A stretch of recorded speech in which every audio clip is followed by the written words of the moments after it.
بسم اللہ الرحمن الرحیم۔ گناہ کرنے کا موقع نہ ملنا یہ اللہ کی بڑی نعمت ہے کہ آپ گناہ کا ارادہ رکھتے ہیں، شیطان آپ کو اکساتا ہے، لیکن جب بھی آپ گناہ کا ارادہ کرتے ہیں تو کوئی نہ کوئی مجبوری بن جاتی ہے، کوئی نہ کوئی کام پڑ جاتا ہے، کوئی نہ کوئی مسئلہ بن جاتا ہے، کوئی نہ کوئی رکاوٹ آگے کھڑی ہو جاتی ہے۔ تو یہ اللہ کی بڑی نعمت ہے۔ مثال کے طور پر آپ یوں دیکھیں کہ آپ نے کوئی فلم دیکھنے کا ارادہ کیا تو کبھی تو آپ کو ابا جی کوئی کام کہہ دیتے ہیں، کبھی اماں جی آواز دے دیتی ہیں، کبھی آپ فلم دیکھنے کا ارادہ کرتے ہیں تو آپ اسکول کا ٹائم ہو جاتا ہے، کبھی اکیڈمی کا ٹائم ہو گیا، کبھی گھر کے اندر کوئی مہمان آ گئے، کبھی سخت نیند آ جاتی ہے، کبھی سخت بھوک لگی ہوئی ہے۔ یعنی جب بھی آپ گناہ کا ارادہ کرتے ہیں تو آگے کوئی نہ کوئی رکاوٹ کھڑی ہو جاتی ہے جس کی وجہ سے آپ کو اپنا ارادہ ترک کرنا پڑتا ہے۔ تو یہ اللہ کی بڑی نعمت ہے،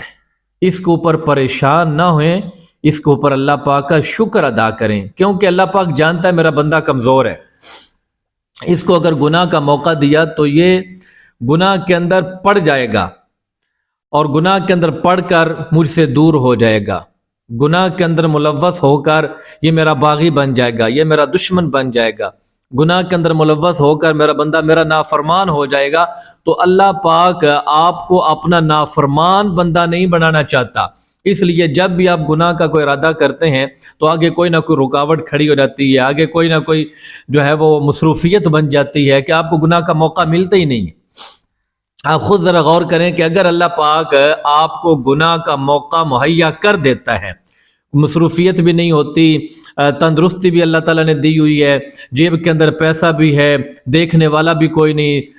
پورا ایک ماحول آپ کو اللہ پاک دے دیتا ہے گناہ کا، تو کتنا بڑا امتحان ہوگا آپ کے لیے۔ یا تو آپ گناہ سے بچیں گے اور یہ بچنا بڑا مشکل ہے،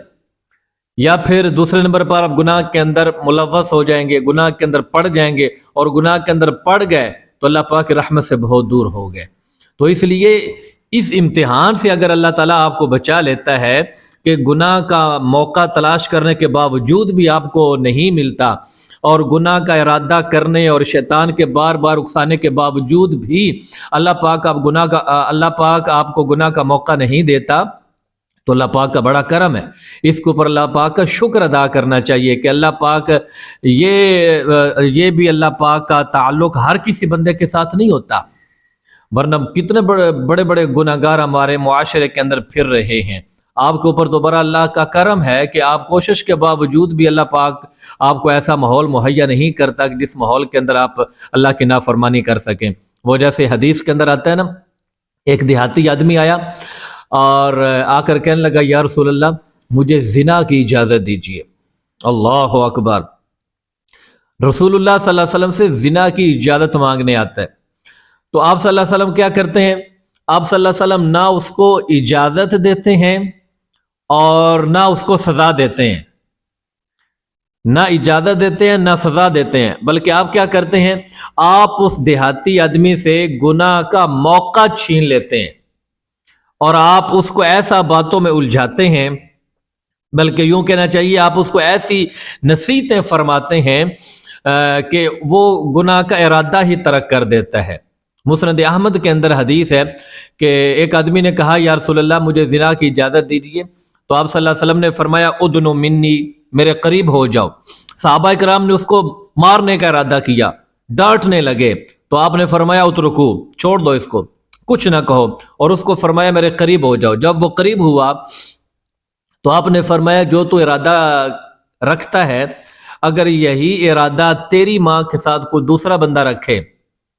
تو گوارا کرے گا؟ کہنے لگا نہیں یا رسول اللہ میری توبہ، میں تصور بھی نہیں کر سکتا، بالکل میں پسند نہیں کرتا۔ تو آپ نے فرمایا جیسے تم نہیں پسند کرتے اسی طرح باقی لوگ بھی پسند نہیں کرتے کہ ان کی ماں کے ساتھ کوئی بندہ ایسا کرے یا ان کی بہن کے ساتھ کوئی بندہ یہ کام کرے۔ آپ نے کئی رشتے گنوائے اس کو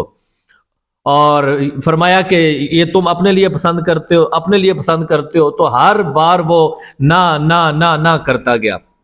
تو آپ نے فرمایا یار جیسے تم نہیں پسند کرتے نا کہ تیری کسی رشتہ دار کے ساتھ کوئی بندہ یہ کام کرے، اسی طرح باقی لوگ بھی پسند نہیں کرتے کہ ان کی کسی رشتہ دار خاتون کے ساتھ تو یہ کام کرے۔ اس کو بات سمجھ آ گئی۔ تو جب آپ نے محسوس کیا کہ اس کی عقل میں بات آ گئی ہے تو آپ نے اس کو اپنے پاس بٹھایا، اپنے پاس بٹھا کر آپ نے اس کے سینے کے اوپر ہاتھ رکھا اور اللہ پاک سے دعا کی، اللہم اغفر ذنبہ، یا اللہ اس کا گناہ بخش دے، اللہم طاہر قلبہ، یا اللہ اس کا دل پاک کر دے، اللہم حسن فرجہ، یا اللہ اس کی شرمگاہ کو محفوظ کر دے۔ یہ آپ نے دعا دی، اور وقتی طور پر جو وہ موقع جو ہے اس کے پاس تھا، وہ موقع آپ صلی اللہ علیہ وسلم نے اس سے چھین لیا، عمدہ نصیحت فرمائی، اس کے حق میں دعا کی اور فرمایا چلے جاؤ۔ صحابہ کہتے ہیں کہ اس کے بعد اس آدمی کو ہم نے دیکھا ایسا شرم و حیا کا پیکر بن گیا تھا کہ بازار کے اندر چلتے ہوئے بھی کبھی اس نے نظر اوپر اٹھا کر نہیں دیکھا کسی کو۔ تو دیکھا رسول اللہ صلی اللہ علیہ وسلم کی حکمت نے کیا کام کر دیا کہ آپ نے اتنی بڑی گستاخی کے اوپر نہ آپ ناراض ہوئے، نہ اس کو سزا دی اور نہ ہی گناہ کی اجازت دی، بلکہ آپ نے گناہ کا موقع اس سے چھین لیا۔ تو میرے عزیزوں، میرے بھائیوں اور بہنوں، اگر اللہ پاک آپ کو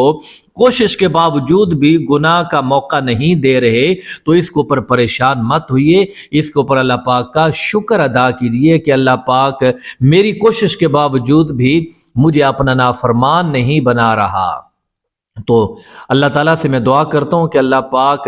ہمیں ہمارے لیے نیکی کرنا آسان کرے اور گناہ کرنا اللہ پاک ہمارے لیے مشکل ترین بنائے، اور اللہ پاک ہمیں اپنا نیک اور فرما بردار بندہ بنائے۔